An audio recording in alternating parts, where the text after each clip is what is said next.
Hey, what's good, guys? On this episode of PhilmPod, I'm going to be talking about the Bears surprise episode, Gary, The Punisher, One Last Kill, Daredevil Born Again Season 2, Mortal Kombat 2, and maybe a little surprise at the end. But anyways, welcome to PhilmPod, where we break down films in the way anyone can enjoy. Whether you're new to movies or a seasoned fan, you're in the right place, believe me. And just so you guys know, if this is your first episode watching, my name is Philip Hanna. I go by Film. I love movies, and let's get straight into this episode.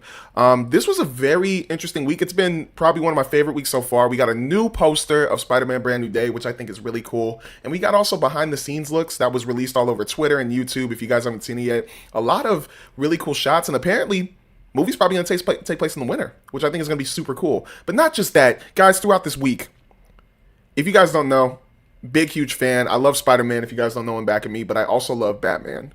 And the Batman 2 director, Matt Reeves, has been releasing online on Twitter little gifs of different actors who are officially casted in this movie, The Batman 2. If you guys don't know the first one, loved it, really thought it was incredible, and I'm very excited, very looking forward to this sequel to The Batman. I think I gave The Batman a 9 out of 10, which I thought was incredible. I think this one's going to be insane, and it's going to be shot in the winter. We already know that so far.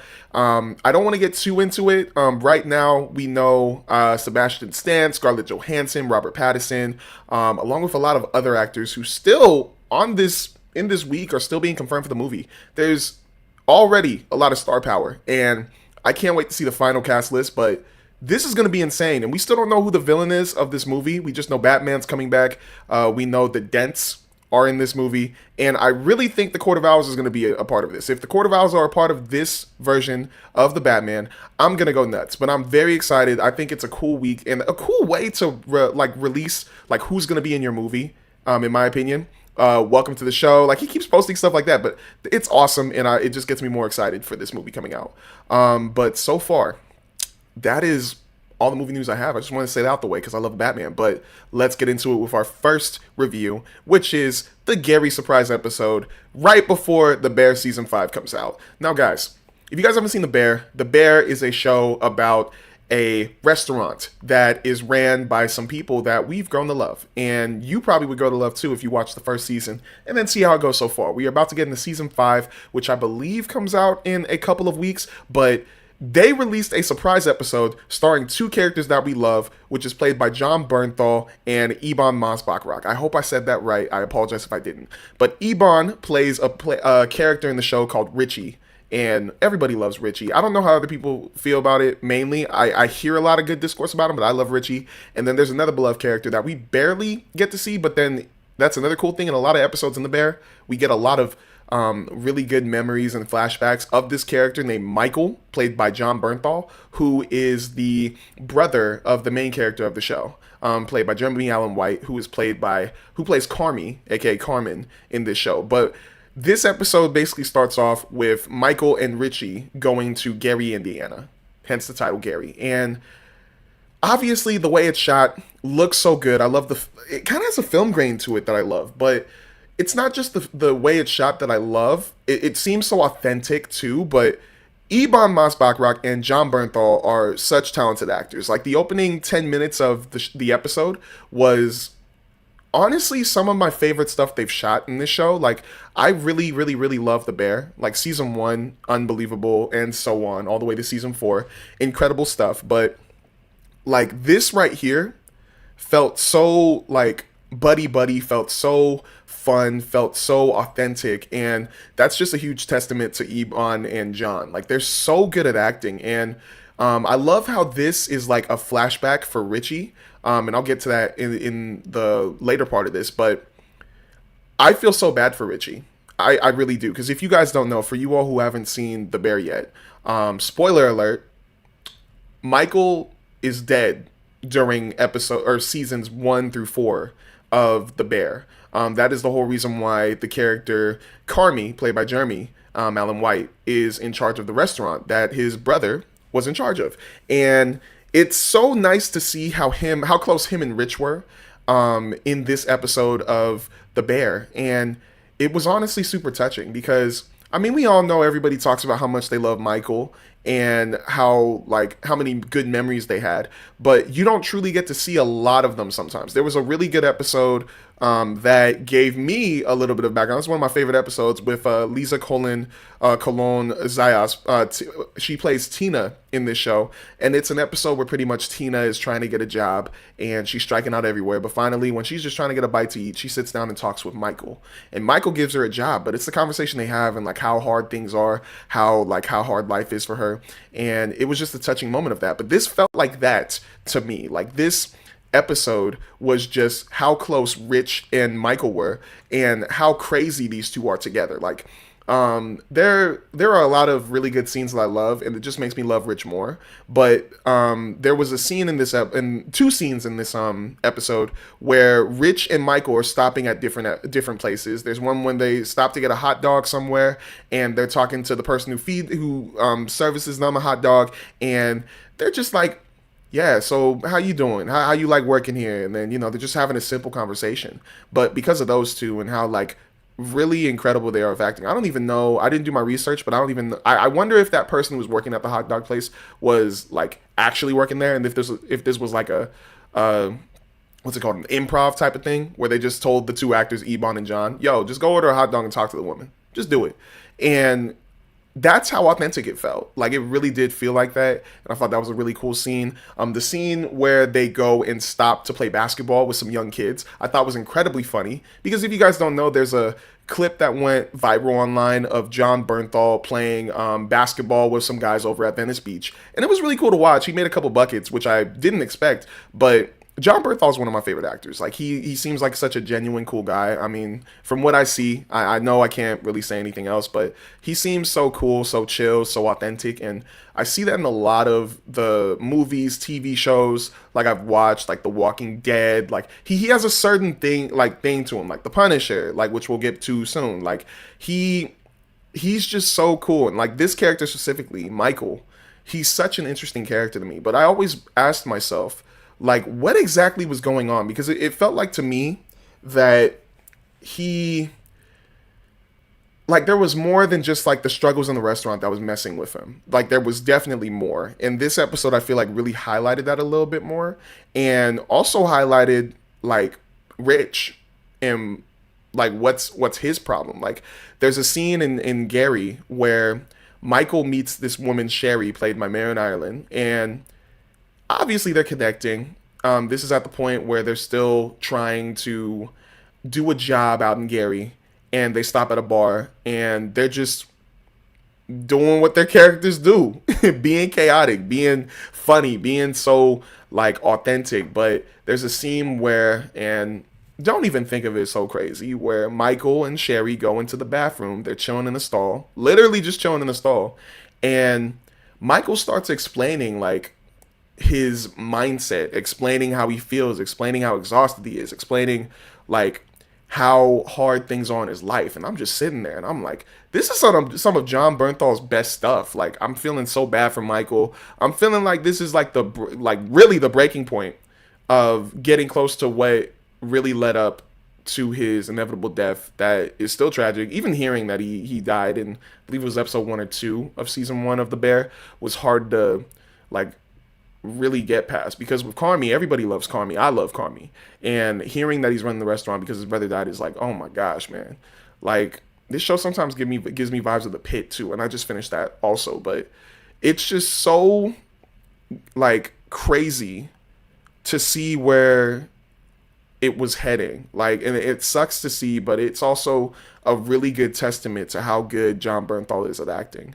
And I was sitting there listening to him just explaining, pouring his heart out to Sherry and like explaining certain, like exactly what's going on. And I love that she was there for him while he was explaining, because there's a lot of other people where they're like, you know how people are in a bar, or like even at a party, or just going out. Some people just want to have a good time. They just want to have a good time. They don't want to hear all the negatives. They just want to hear the positives. And just for her to be there for him, for her to just sit on this nasty bathroom floor. Actually, I don't even know if it was nasty, but just sit down with him and just let him like be him, like let him be open up, was just such a good moment. And like in this episode we don't see Michael get killed. We don't see himself kill himself, but it really did give me that vibe that the next day, or even when he got back, I feel like what happened was the final straw of what inevitably happened to him. And with Rich, so like I said in this episode, they're pretty much just doing a job. They're going out to Gary, Indiana, and they're just trying. They're having a good time. But then there's a moment that really just flips everything, and you're thinking, okay, now they do the job and they go home and everything's okay. But right when Michael comes out of the bathroom with Sherry, like, everybody's making fun of him, going like, "Ooh, what were you doing in there?" It seems like, whatever, you guys are just tripping. And Rich was the one who was telling him, like, we gotta go, we gotta go. But then all of a sudden, Michael starts pouring his heart out again, talking about, oh, Rich, like, that's my man, that's my homie, like, he's about to be a dad. Everybody in the bar is celebrating. But then all of a sudden, it gets real personal and a little bit more like jabs. And he starts throwing all these insults at Rich about how he's not going to be a good dad, how he's not going to be there for his kid. And it's like it changes this whole good moment of like, hey, like, we're having a good time in Gary, Indiana, to what the heck happened? Like, you were good the whole time. We were buddy, we were joking around. All of a sudden, you're like throwing jabs at me. And then I see Rich, like, I love how the way Ebon played that scene. And I mean, just Rich in general, he's obviously trying to sympathize with him. He's like, yo, he's trying to calm him down, or trying to make sure like he's okay. But then, Michael keeps throwing those jabs over and over and over again. Eventually, Rich slaps him, punches him, I think twice. And it still just hurts. But I hurt for Michael, because you can see, like, that's another scene going from the bathroom to throwing those insults at one of his best friends. It's like, bro, what is going on? Are you okay? And obviously, we as the audience, we don't know. But like, I was trying to put myself in Rich's shoes, and it's like I said, everything's going good. We're having a good time in this bar. We're about to get some money, do this job, and then go home. Easy. What happened? And it was just so shocking to see that. But I felt so bad, like, not just for Rich, but for Michael, because it's like, bro, like, how do you switch up that quickly? How, like, what goes through a person's mind to like have that happen? I know he's messed up in the head, his character is, but I just feel for him. I really do. And I wish I wish that we could have seen a little bit more Michael in the certain situations that happen in the Bear, because honestly, no, I don't think we should have, because that would have been even more toxic, especially based off how season 1 went. And I don't know if the restaurant would even survive at that point. But I just feel for these characters. And Michael freaking out at that moment was just a shot to the heart to me.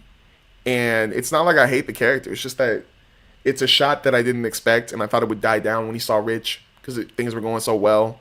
But it was just so surprising. And I could just see and feel the pain in him. Like, I feel like he was telling himself, yo, stop. But somebody else was telling him, yo, keep jabbing my best friend. And the next scene after that, unbelievably awkward. Unbelievably. And this is what I wanted to get into that I was going to talk about before. So after, Michael throws those jabs at Rich, and they just have that incredibly awkward moment.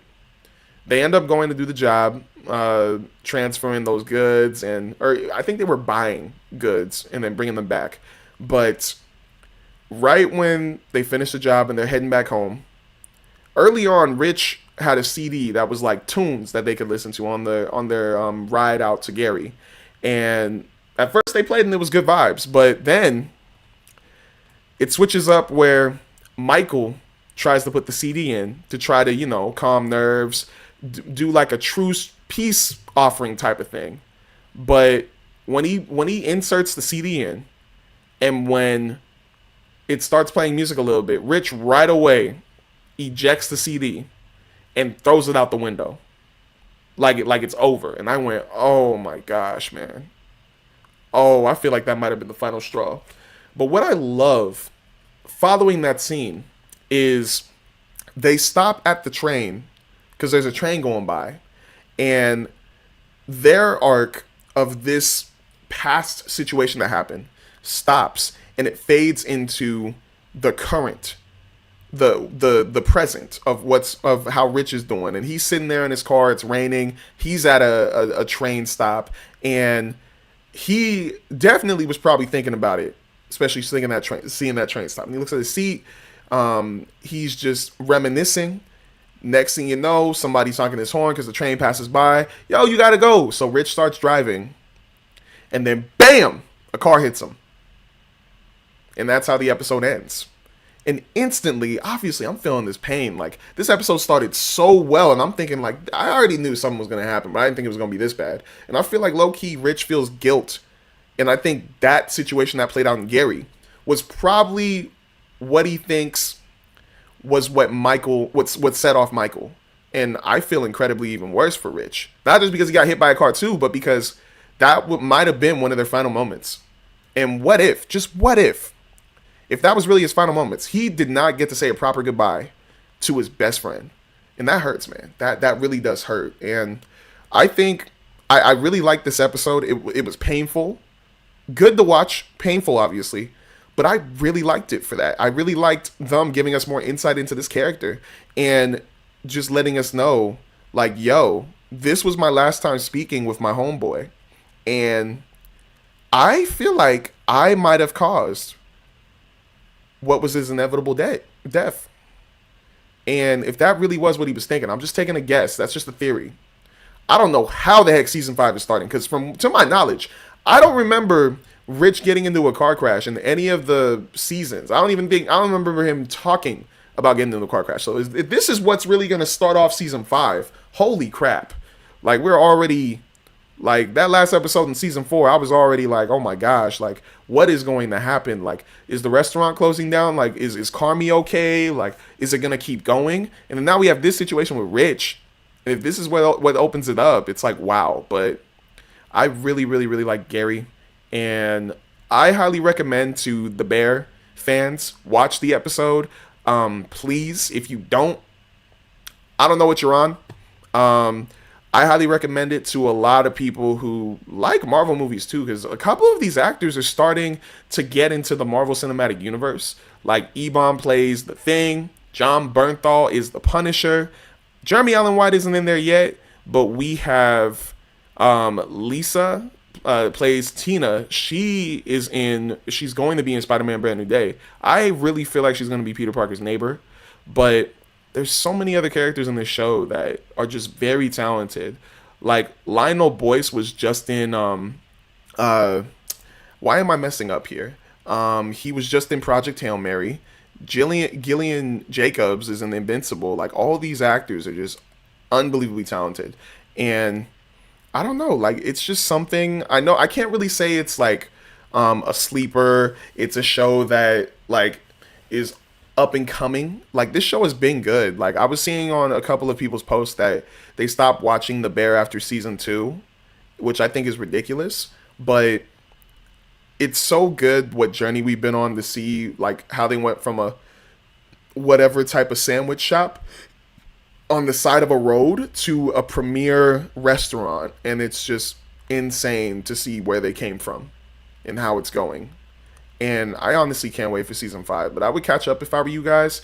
You can watch these episodes on Hulu or Disney Plus, and just hurry up and catch up because it's very good. At the end of the day, I'm probably going to give this show a 9 out of 10. It was incredible writing, incredible shooting, incredible casting, and I love all these actors, and they're going to have really good futures in the future. But just watch it, please, because Gary really, for these core characters that you love and feel for, besides Carmi and besides Sydney, these two were characters that I really, really, really loved watching on their own episode. Punisher: One Last Kill. This was a special that is on Disney Plus for you guys to stream that I was pretty impressed with. Now, obviously, there were some flaws. I know everybody's posting about it, whatever. But overall, story that it gave me, really feeling. Once again, this is another John Bernthal project that he was a part of that he was killing.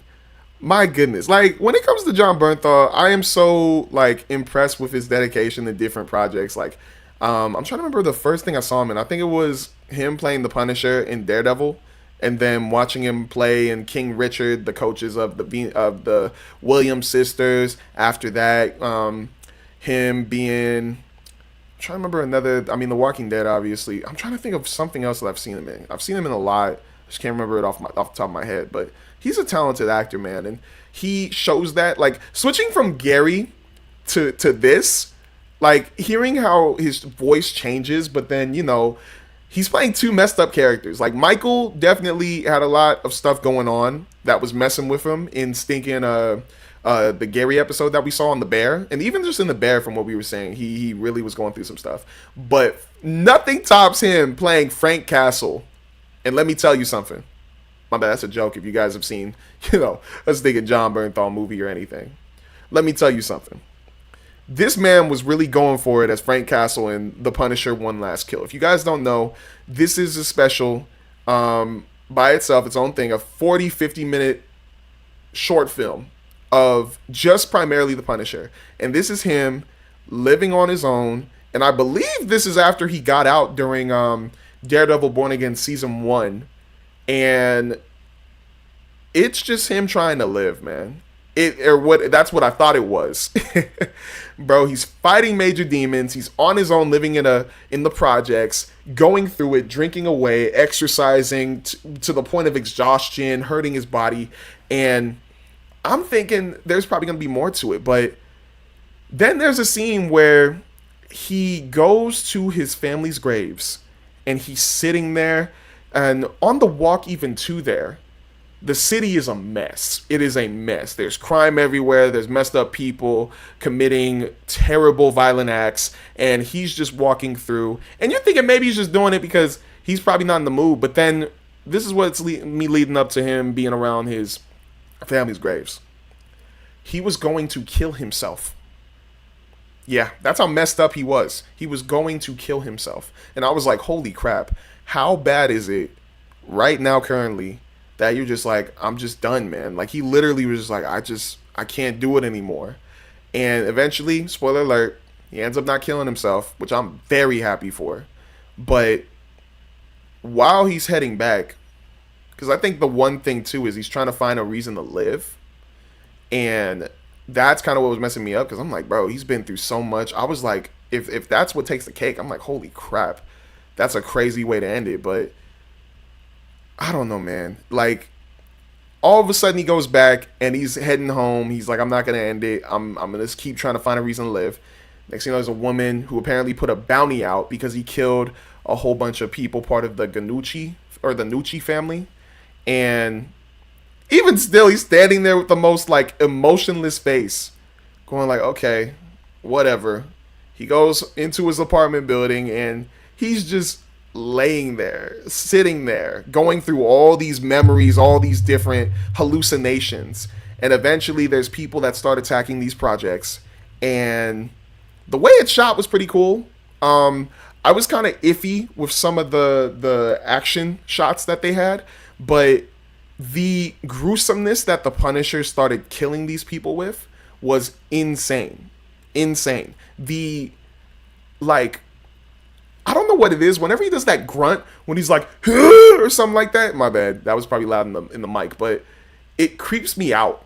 It creeps me out because I know, like, right when you hear that, you know he's about to like do the most massive punch, kick, stab, start shooting, sticking Gatling gun at somebody type of feeling in it. But oh my goodness, I just feel for him.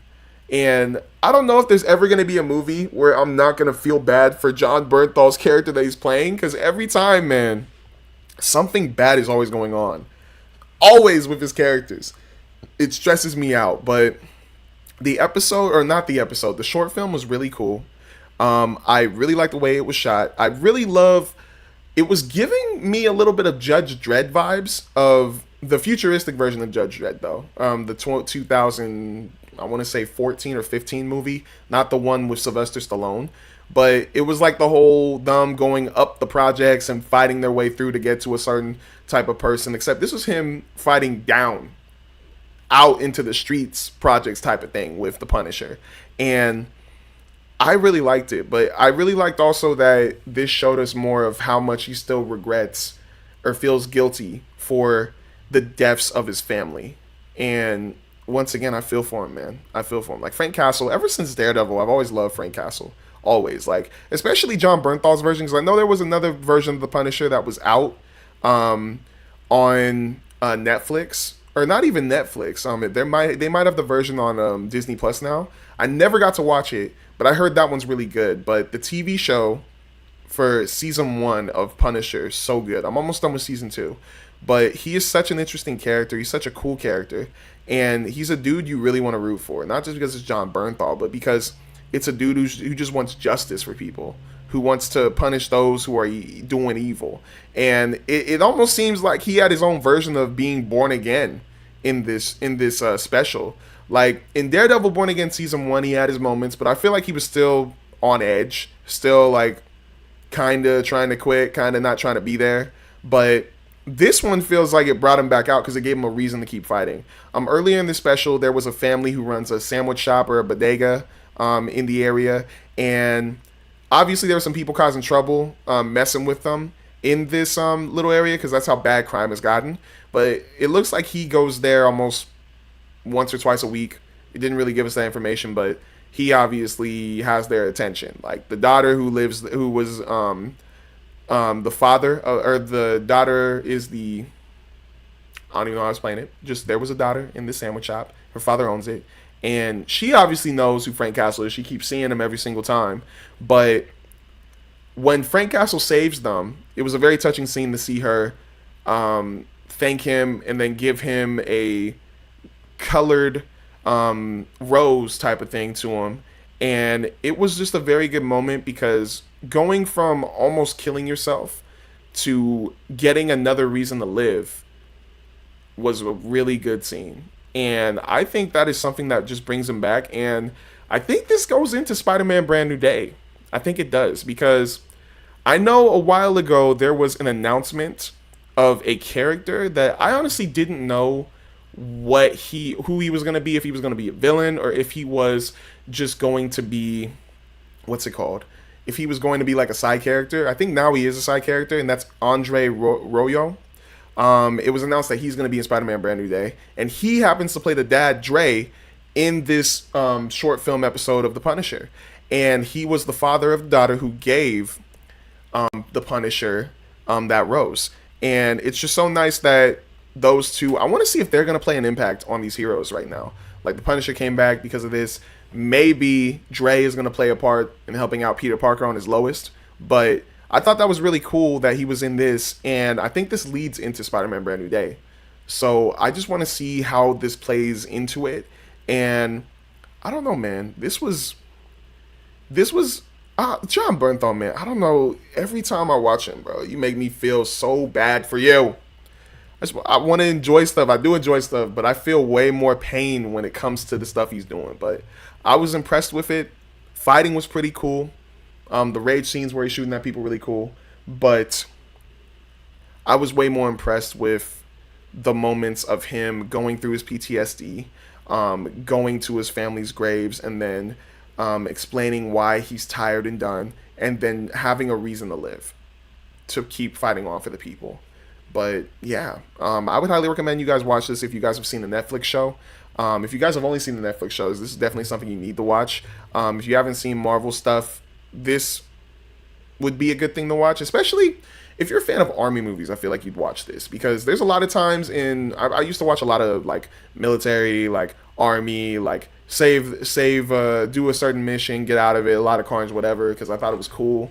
But this gives that vibe. This definitely gives one of those vibes, and I think if you love that type of action, war movie type of stuff, this gets close. This really does. But even those PTSD moments that he had when he's hallucinating, having a lot of like people in his ear yelling at him, and he's remembering. What I'm thinking is how his Marine Corps training went was very tough to watch because I don't know. It seems like this dude just never had a break, never.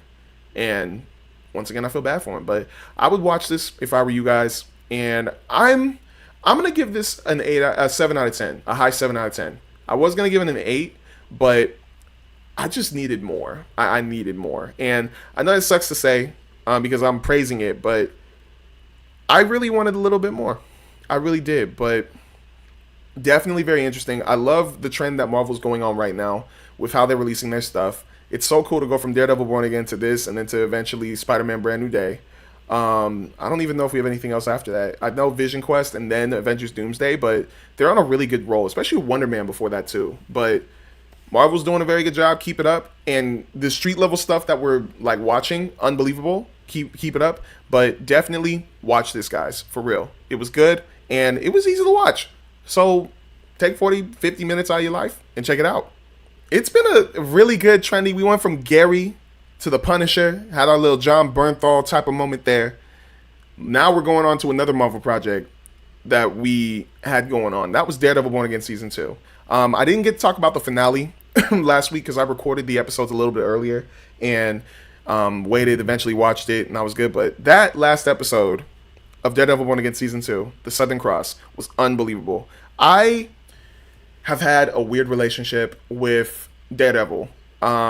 Loved the Ben Affleck one as a kid, but that was when I was a kid. Watching it again, I probably wouldn't love it more than what I'm currently watching with Daredevil, probably Charlie Cox version. But this has been so good. The Netflix show was really good, and then this started off a little rocky because season 1 was okay. It was fine. But season 2 to me, especially with this last episode, finished so well, man. Finished unbelievably well. And I was just so impressed. Like, I loved the first episode, The Northern Star, and then going down the line, I know people were a little bit whatever with season 2, episode 2, but episodes 3 to the end was unbelievable. Like, I was talking about it before, you had Kingpin at his scariest, at his, like, most powerful self, using a secret police to go out and kill, take in vigilantes and do whatever that they wanted, which was scary. But then you had Matt forming his own rebellion, and then eventually, in season 2, episode 8, spoiler alert, Matt reveals he's Daredevil to the world. And I'm just sitting there, I didn't actually think he was going to do it. I was like, there's no way, bro. Like, I don't think he'd do that. Like, I know he's trying to take down Fist, and then he just says it, and I'm like, oh crap. Like, this was probably one of the most craziest and coolest court scenes ever. Both times. In episode 7 and 8. When they get out of the courtroom. And they even stinking use Daredevil. Or stinking Matt Murdock. As his own stinking cameo in the show. Which I thought was super cool. You know how much risk you gotta have to cameo in your own stinking show? They probably did. This is probably one of the best shows. Or one of the best superhero content. To use 2 different identities. Like Bruce Wayne and Batman. Peter Parker, Spider-Man. In the coolest way possible. The fact that they really used him as a lawyer. As like aura is crazy. Came in, gave his testimony, got out, all of a sudden they're getting shot at. Crazy cool. But then you get season 2, episode 8 with him going in on Fisk and his whole police task force. I don't want to say their names, screw them. And just obliterating them with different like loopholes, different so you'd say Daredevil's a hero. Or Matt Murdock's a hero and all that. And eventually giving his own identity out, or secret identity out, which was nuts. But the carnage that followed was insane. You have Kingpin finally realizing he's done. He's not going to be mayor, but he's probably going to get arrested too. But he still has the secret police in the building with him. And now you have it where you have this side over here with Kingpin and his task force or secret police force. Then you have this side over here with Matt Murdock, Jessica Jones, everyone else who's on the side of good. And now you got these people trying to kill them. And then these people over here trying to get out of the courtroom. And let me tell you, those fights were nuts. Kingpin let loose. He let loose. And he was killing people. And that man really, oh my goodness. I was thinking, how is he going to get out of there? Because everybody's freaking out in the courtroom. Everybody's like, oh, we might be done. But he's like, screw it.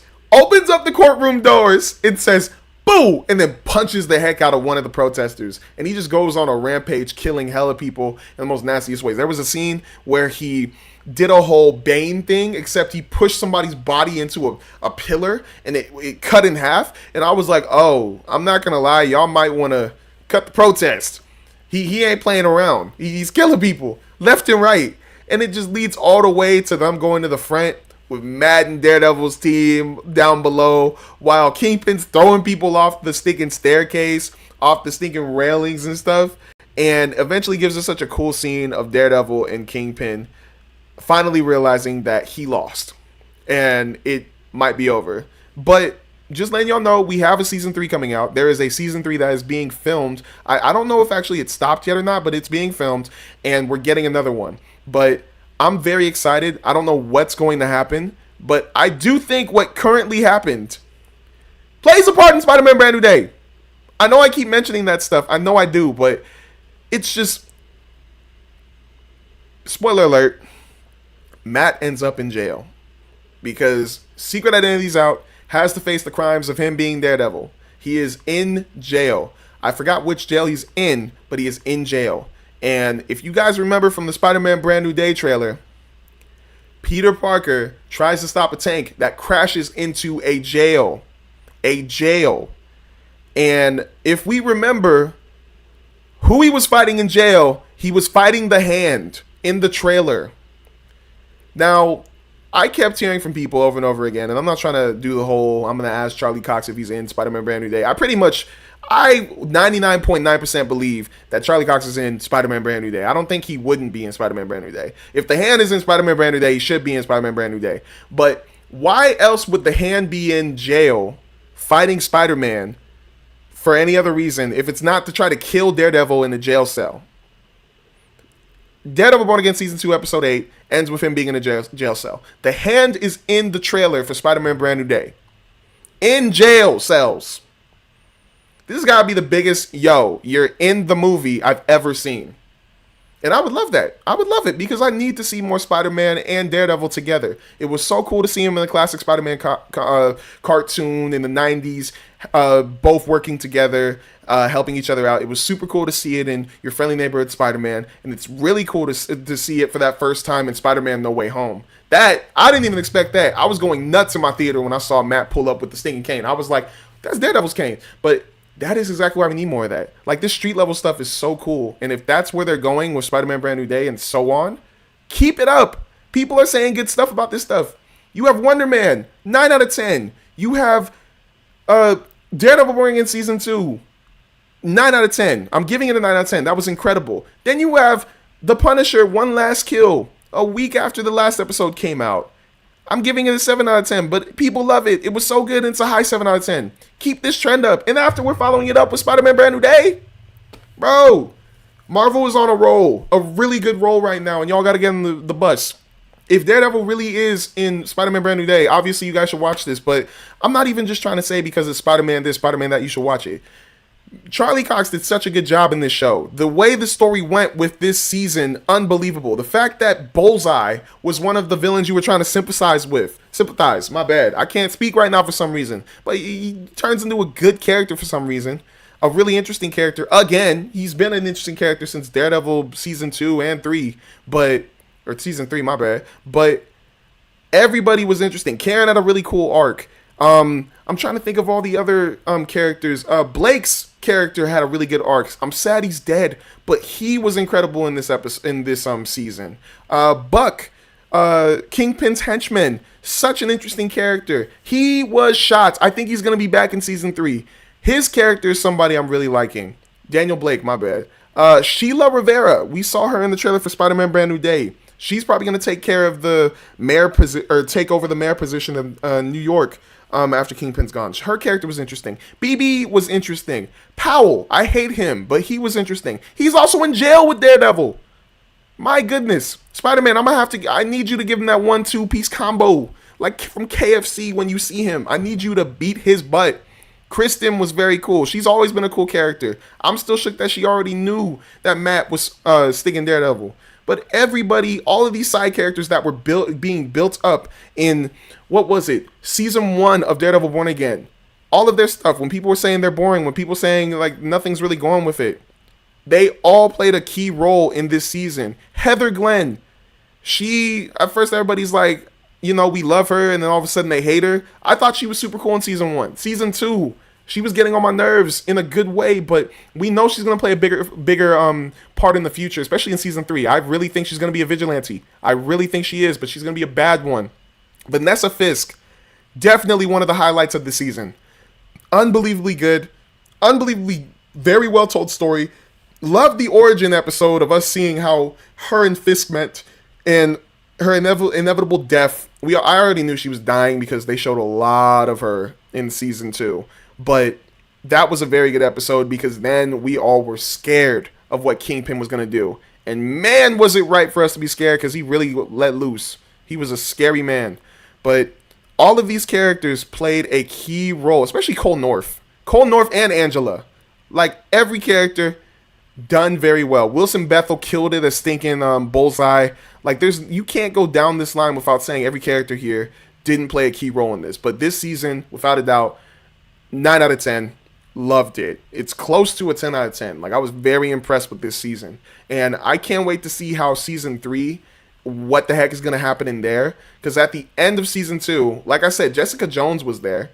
And at the end of the episode, Luke Cage shows up, spoiler alert. And now you know the Defenders are going to be coming back. We're probably going to get Iron Fist. We're definitely getting Luke Cage. Definitely getting Jessica Jones. Just having those two is already awesome.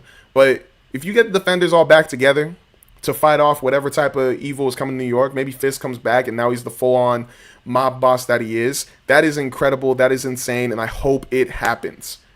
Like I keep saying, Marvel is on a roll. And this show kept it going in the best possible way. But I'm excited. I'm excited for Marvel right now because they're doing the right thing right now. They are using not exploiting, but using the hype of the street level superheroes, vigilantes, and giving it to us like a lot of people have been saying. They want Spider-Man to be street level, and we're probably going to get a street level story. But this is exactly what we needed right now because there's been so many projects before that it's gone way too into like outer space, interdimensional travel, like all this. I've been okay with it because I love multiverse stuff. I just love it. But I know a lot of people hate it, which I think is a valid thing to judge because there's been a lot of things that have been very ticky-tacky, very not consistent with how the story is going. There's been a lot of changes that really throw everything off. This feels finally like we have a grounded story that is going somewhere that I can envision, and I'm so excited for it. We're going to see what happens with this whole Avengers Doomsday Secret Wars thing. I know this is going to be more multiverse stuff that people are probably not going to... Well, I mean, people are going to love it. It's an Avengers movie, and they got the originals coming back. I know I'm going to like it, but I'm just very excited for the future of the MCU. Especially since after this, after all that, after Secret Wars, the Mutant Saga is coming, and I love the X-Men.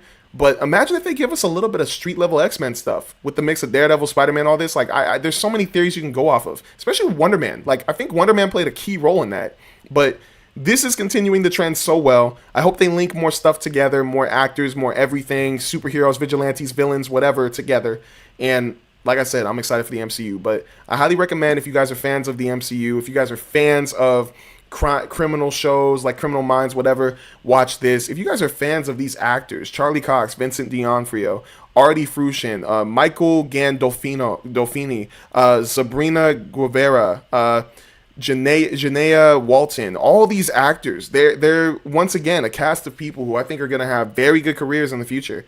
Some of them already have really good careers, but you all need to hop on the train now and keep it going because the MCU is not going anywhere. It's not. And it's just going to continue. And I love it. But yeah, 9 out of 10 for this season.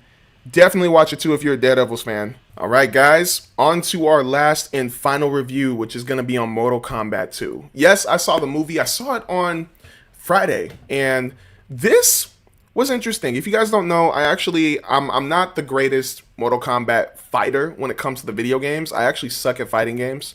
I'm not good with the controls. I can't remember a lot of certain moves, but I have fun with it. But I am a fan of the story. I know it goes here and there. It doesn't flop. It's just a little bit all over the place, especially after, I think it was 12 or 13. Either way, I'm a fan of Mortal Kombat. And when that first movie was announced and it came out, I actually really liked the first movie. I thought it was super cool. I know there were a lot of complaints. I gave the movie a 7 out of 10. I was really a fan of it. I thought it was cool. A lot of the fights that they were able to show us, especially the effects, I thought were incredibly cool. But I liked it. And I liked the character that they gave us in that first movie. I really liked, where is he? He's not even listed here, which is like, what? I like Cole Young, played by Louis Tan. I thought Cole Young was super cool. But this one, Mortal Kombat 2, I'm going to give it some grace because, once again, it's been 3 years since Mortal Kombat 1 came out, 4 or 5 years maybe. But This was really cool. And I'm going to say that it was really cool because we finally got into the tournament of Mortal Kombat. We finally got into the fights, went to different places, and it actually looked like a lot of different like fighting areas that you fight with, the different arenas in the Mortal Kombat video games, which I thought was cool. You saw a lot of characters that they used in this one that you go to in different lands of the Never Realm when it comes to it. And I just want to put it out there. I was very impressed with Shao Kahn. Very impressed. Like, Shao Kahn looked so cool. And the guy who played him, hats off to you, because I heard that apparently they were trying to use you as a body double, Martin Ford, and then have somebody else do the voice. But apparently he was the one who did the voice for Shao Kahn. And he killed it. He was very scary, and I hated you. I wanted you to die. And spoiler alert, spoiler alert, spoiler alert, I'm glad that you did, because I hate you. But the fights were unbelievable. Unbelievable. Like, there were sometimes it was getting on my nerves that at the beginning they were pausing to say a couple of one-liners that didn't really hit with me. There were people in the theater that laughed, which I thought was super cool. But I was a little bit more like, okay, that was clever. It was okay. But there was a lot of times in those early fights when they stopped so many times. And I was like, oh, you got to go. Because in the video game, it feels like you never stop pressing buttons. You never stop going after your opponent. And it's super fast, super like bloody and gory and crazy, which this one was. This one was bloody and gory and crazy.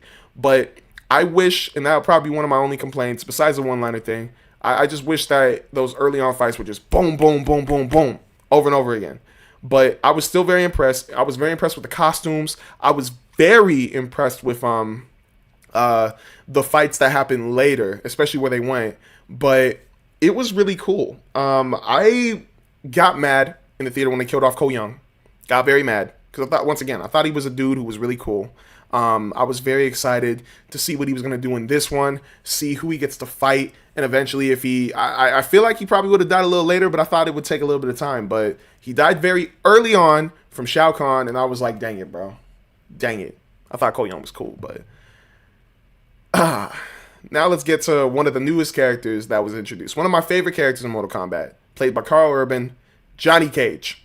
Obviously, Liu Kang is one of my favorite characters in the Mortal Kombat world. Same with Katana. But Johnny Cage and Sonya Blade are two of my favorite characters because of their whole thing on the side. Like, not just their relationship, but the fact that they are literal two opposite people, according to games, where Sonya Blade was like a soldier, captain, general type of person. And then you have Johnny Cage, who doesn't take anything really seriously because he's an actor who's like a really good trained fighter who joins the fight and is just, you know, a comedic relief. And he's really good in the games, like really good. I love those scenes when he's fighting all these different little monsters and stuff. Has the glasses, which I love that he had in this movie.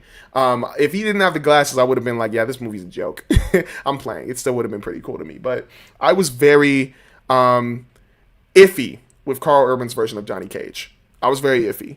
One of my favorite versions, and it's probably going to be I don't know too much about the fan base on Johnny Cage, but I was a huge fan of, I think it was Mortal Kombat 11's Johnny Cage, the guy who was from Lab Rats, who played Johnny Cage. I thought he was cool, and I really would have loved if they used him a little bit instead of Karl Urban. Like, Karl Urban did a pretty good job, but there were some points where I just didn't fully see him as Johnny Cage, if that makes sense. Once again, he sounded the part. Whenever he was speaking and whenever he was doing certain things, he sounded the part. But looking at him a couple of times, I was like, I don't know if I just don't know if he really is Johnny Cage. I wasn't really believing in it, which messed me up a couple of times. But that scene where he fights another one of my favorite characters, I believe was Baraka. Like, I kept in the theater thinking over and over again, I'm like, is that Baraka or am I tripping? Because there's so many times with names I like accidentally confused one or the other. And when he finally said, I am Baraka, I was like, okay, that is Baraka. But that whole scene was one of my favorite scenes. I thought it was super funny, especially when it was him versus Johnny Cage. That was very cool. And I was glad that he got his confidence back and beat his butt. But I guess that was another thing that kind of threw me off. Because with Johnny Cage, correct me if I'm wrong, I thought in the games he was already like an actor who failed. And I know they changed up the the version that he was. He was a actor who was in those like old movies, and then now his career is kind of kaput, and he is trying to reminisce in his glory days. And for the some of the movie, it took a little bit for him. That's why that Baraka fight was cool, for him to gain his confidence, which kind of took me out. That was probably another reason why I wasn't too much of a fan, because from the jump, when Johnny Cage joins this group, like, yeah, he's cocky and yeah, he's an a-hole, but he's a good fighter. And for him to lose that first fight, and I get it's to Katana and stuff, but I really wish that we could have just seen, like, yo, like, he's too confident. Now he's got to eat a little bit of humble pie and just, like, you know, lose the Katana, even though he's going, like, what, 70%, and then come back and go 100% and do the thing he did against Baraka. But, I don't know, it was just annoying. I didn't like that Katana fight too much. I thought Katana was cool, but Johnny Cage was getting on my nerves. And that kind of took me out, because I love Johnny Cage. But that Baraka fight, very cool. When he finally goes in and learns, like, I guess, acts his role, which was another thing that took me out, because they were like, yo, act, do your thing. And I was kind of like, I thought he could just fight. Like, not be an actor, not act like Johnny Cage. He is Johnny Cage. I thought he could fight, but I still thought it was cool. I still thought Baraka being in a live action was awesome. Also, the makeup, I really have to highest appreciation from me. Like, everybody looked cool. Shao Kahn, Baraka, stinking Sub-Zero and Scorpion looked super cool, and their costumes were really cool. But they did a really good job once again with the costumes, and I think it really shows, especially with the effects. Really shows big time with one of my favorite fights in the movie, which was Kung Lao versus Liu Kang. Oh my gosh. Where they thought, it was like a bluish, like stinking, what's it called? It was very blue, a background with like whirly type. It looked like it was interdimensional in space, but it was incredible. That setting, it looked exactly like something straight out of the Mortal Kombat video game, which I loved, especially the camera angle they had. And then when they were fighting, so cool, bro. Like, I really love Kung Lao's stinking hat, the razor hat he has, that he just throws around and uses in his fights. Especially when he throws it down on the ground, it turns into like stinking sawmill or something. So cool. But that whole fight right there was insane. Especially Liu Kang, man. I know they're holding him back.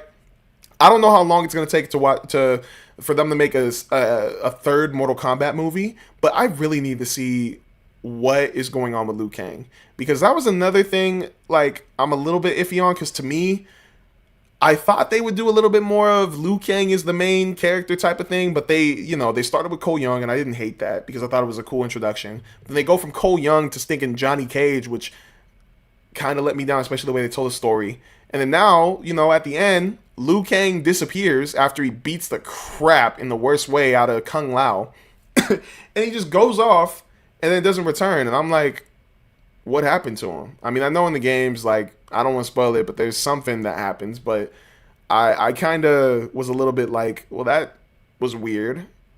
Kind of. Like, for him to just leave his friends behind with Shao Kahn, and then, Katana stinking clutched up and, like, beat his butt. But I wish Kung Lao was still there. And he wasn't there at the end, too. I was kind of like, where you at, bro?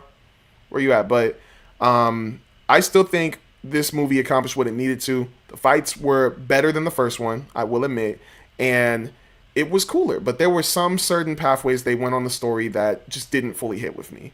So, once again, fights were insane. The gore, the carnage, everything was there. Especially that final kill that Katana did to stinking Shao Kahn. Oh my gosh, that made me wince a little bit. But it was so cool, and definitely something that would happen in Mortal Kombat.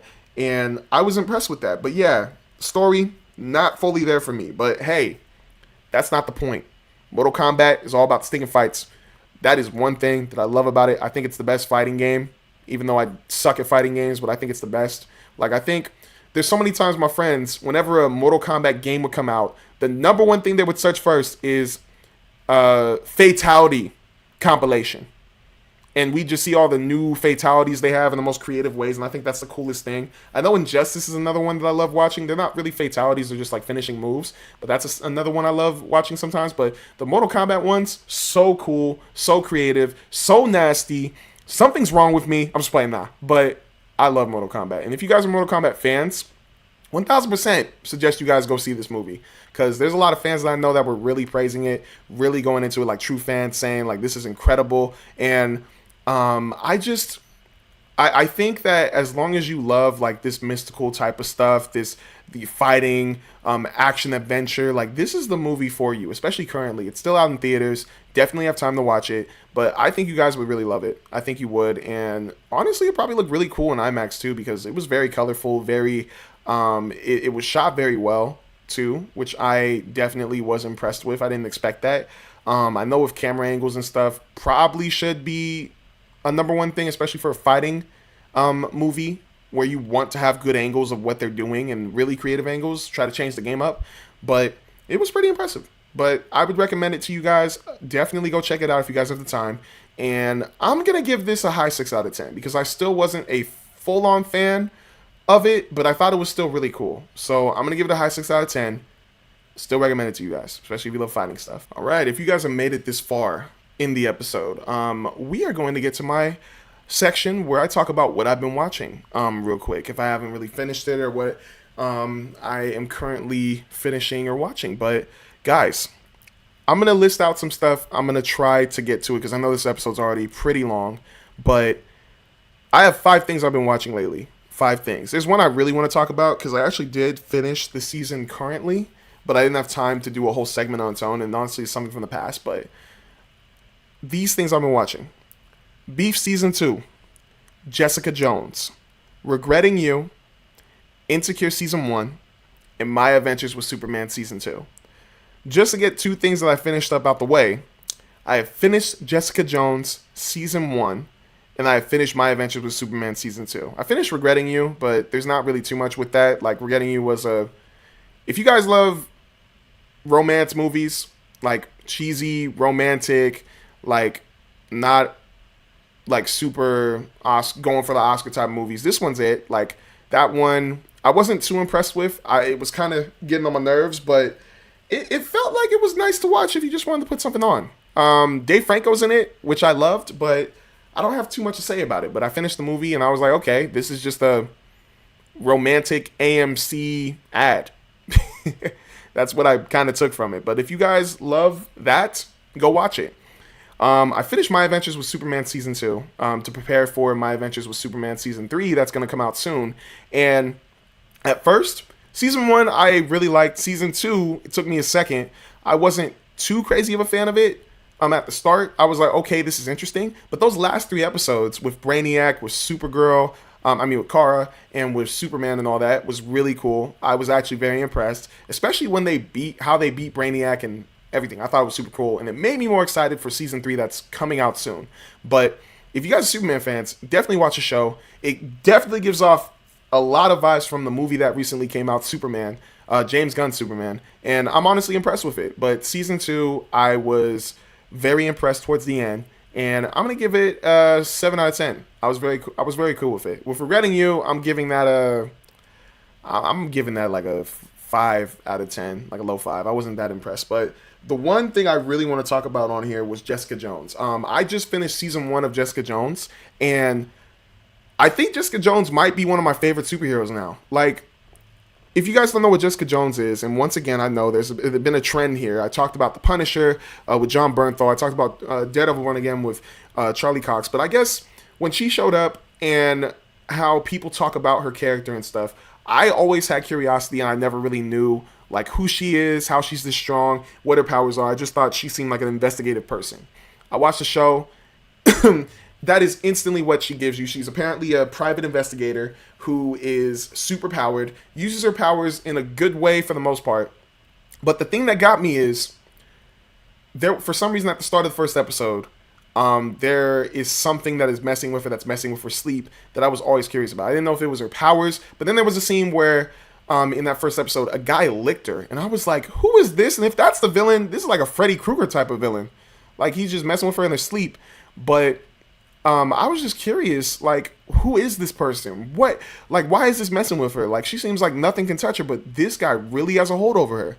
So then the first episode ends with her trying to help out this family, try to find their lost daughter, and she realizes, this is when you start learning about the villain of the show, and apparently it's a villain that has mind control powers, or just, yeah, mind control powers. And it was pretty impressive because I'm like, how does this guy have you so scared of him? Like, you're so tough. Like, I don't know how you can let that happen to you. But little do you know, you start learning how crazy, terrible this villain is when at the end of the episode she ends up finding the daughter of this family. She delivers her back to the family, but right when the episode is about to end, the daughter pulls out a gun and shoots her family with a smirk on her face. And you're thinking, oh, she's insane. But really, she was under the villain of the show's mind control powers. And the villain of the show's name was Kilgrave. And I'm not going to lie, I've heard Kilgrave's name come up in certain conversations when it comes to villains in the MCU. He's up there. Kilgrave is definitely up there. It's sad for me to say because I really hated him in this show. He might be a top 5 MCU villain. He might even be, or maybe top 10, maybe even be top 5. But he was terrible. Terrible. And that's what impressed me. Throughout the rest of this show, there were 13 episodes. And each episode, I was like, I hope he doesn't show up. I hope people wear headphones because he could really control anybody. Luke Cage ends up showing up in season 1, and the fact that Kilgrave was able to take control of him for a little bit of time, I was very scared. Whenever Kilgrave showed up anywhere, I was very scared. And he could take control of anybody. He was very unemphatic. Like, he showed no remorse for anything he did. If he told somebody to kill themselves, he would let them kill themselves. There was no pause. There was no nothing. It was full rated R. Oh, yeah. Eat yourself. Put your hand in the blender. Chop up that dude. Keep beating them up. Kill him. He was very ruthless. And I was impressed with that. Because with Jessica Jones, and this is one of the reasons why I'm very, she might be one of my favorite superheroes now. Apparently, when she got these powers, and there's this character in the show named Trish, who is her sister by law, because she was adopted by her mom into their family after a tragic accident that happened with her family, killed them. Jessica Jones is such an interesting character to me because there was a compilation of her doing all these different types of jobs and not really showing a full care, but Trish starts telling her, hey, why don't you try to be a superhero? Why don't you try, wearing the costume, doing this, doing that? And obviously Jessica, for a sec, knowing her, she thinks it's all a joke. But then she starts thinking about it, starts really thinking, could I really be one of those guys in the Avengers? Could I really be one of them? And there's a scene where she is working. She's dressed as, a hot dog, trying to sell, coupons or whatever. But then a little girl runs out in the street, being what a kid usually does. And she goes out and saves the little girl from being hit by a car. And right when that little girl is saved, little girl says, the hot dog saved me. And I'm like, oh, she's wearing a costume technically. But I know that was a scene that made her think, I really can do this. And so in the show, on the way up, she's helping people. Next thing you know, she tries to help a guy who's getting beat up on the side of the street. But then, right when she saves the guy, here comes Kilgrave, fascinated by Jessica Jones, eventually takes control of her. And takes control of her for, I believe it was 2 to 3 months. And let me tell you, that was terrible for her. Terrible. He ruined the thought of her wanting to become a superhero. She becomes a different type of hero, which I fully love. But the reason why I love this show is because it showed you a realistic version of dealing with trauma, especially after a person or villain like that taking control of you and messing with you in the most messed up way possible. And the reason why I also like this show is because it wasn't just her that was being controlled. He controlled a lot of different people and made them do a lot of different things they obviously didn't want to do. But it was, I love how there was a support group of people affected by Kilgrave that talked about all the different things he made them do and how messed up it got them. How one of the characters turned into a drug addict and had the question if he really wants to do this or not, if he really wants to be addicted to drugs or not. And it sucked to hear. There was another person who lost their job, lost their child, lost their welfare because of him saying, hey, be my chauffeur for the next 2 to 3 weeks. And it just sucks because Kilgrave was just a villain who didn't have any feelings at all for the people he was controlling. And that's what makes him just such a good villain. I hated him for that, but that's what made me want to watch the show more. Not just because I'm trying to learn more about Jessica Jones, but because I'm trying to see who the heck is going to kill this dude. I know it's bad. I shouldn't want people to die, but Kilgrave had to go. And finishing season 1, I'm not going to spoil it, but finishing season 1 and seeing how it went, I loved it. I really did. But definitely for Jessica Jones season 1, I'm giving that a 9 out of 10. Close to a 10 out of 10, but there were times I felt like it could have finished earlier, but I was very impressed with it, and I can't wait to start season 2. Beef season 2, I'm almost done. It's very interesting. We have so many different couples going after each other. Not even fully going after each other, but playing politics a lot of times in this country club. Like, there's definitely a power struggle. There's this couple that is, you know what? They're semi-middle class, poor class. Then you have the couple that is rich, but a little bit close to that middle class age. And then you have the rich couple that is just messed up, but super rich, stupid rich, filthy rich, and is just up there, like so far up there. There's these two couples, and then there's these couples, this couple. But it's very interesting how, because in the first season of Beef, you had it where it was this man versus this woman over a small little thing that grew into a crazy amount of craziness. With this, it is way more playing games and also just inconvenient circumstances.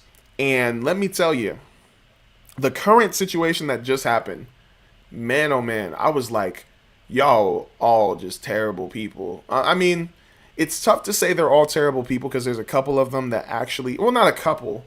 The one main woman in the show, who was the woman who was the main character in Alien Romulus, she is pretty likable to me, but I still need to get to know them more. I still need to get to know these couples and still need to know what the heck is going on, because I think there's a bigger scheme that's about to lay fruit, and it's a pretty slow build, but it's very interesting to see these couples go back and forth and also question themselves on their own love and their own partner, and if they truly love them or if they truly don't. And I think that's the one interesting thing about it. But seeing their different like demographics and their different living situations is also pretty interesting, especially how they, like, the whole thing was they're trying to blackmail this couple into giving them better benefits, a better job title, everything. And, you know, just the fight to get into that social class, I guess, is the interesting part about it, because it's showing all the different negatives. Like, even though you have all this money, there's still this and that that's bad, that has negative effects, that really doesn't look like success. And I think that's interesting. The last thing I want to talk about is Insecure season 1. I just started it. I think it's interesting so far. It's really funny, and I need to see more because I've only seen one episode, but it's very interesting so far, and I want to see how it plays out, but I still don't have too much on it. All I know is that Issa Rae, she does a very good job writing that first episode, and I just really want to see where these characters go in these future episodes, because I think it's going to get crazier than I think it is so far, and I am very iffy on it. Is the very iffy on her. I know Lawrence Walker, that's the boyfriend currently, or maybe broken up. I don't know. We'll see how it goes in episode 2, but I think he's going to play a bigger role. I think he might, but they are two interesting characters that I definitely believe play a key factor in these future episodes. Definitely, but it's pretty interesting so far, and I can't wait to see what happens more in this first season. But yeah, that's what I've been watching, guys. And honestly, I think you should join in with me so that we can have a conversation. And you should like, comment, and subscribe so that we can talk about it more. Maybe I'll lay down a review. Maybe I will. But I would love to hear what you guys think. I would also love to hear what you guys are watching right now. Like, is it interesting? Is it okay? Is it whatever? For next week, maybe a little bit more slower, but definitely going to try to finish Devil May Cry Season 2 to get you guys a review. And then we are going to try to find a movie that is going to be very, very, very good to watch and review. But either way, make sure to like, subscribe, and follow PhilmPod on Instagram, TikTok, YouTube, Twitter, and make sure to hit that bell as well. And also make sure to subscribe to us on Spotify if you guys don't want to watch me. You guys can listen to me, and I think that'd be a better choice sometimes. But it's up to you guys. But anyways, I'm your man Film. Make sure to stay safe, take it easy, and peace, y'all.